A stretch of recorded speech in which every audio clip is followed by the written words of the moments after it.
Amazing. I'm Dan. I'm here at the Nikon stand.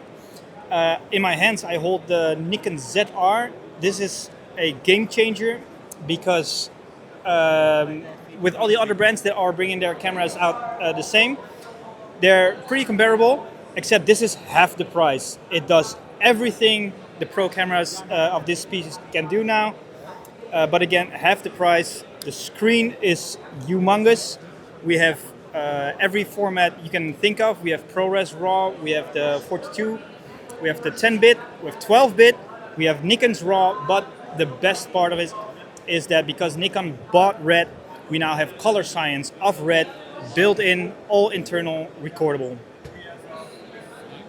It doesn't overheat. Okay. Maybe.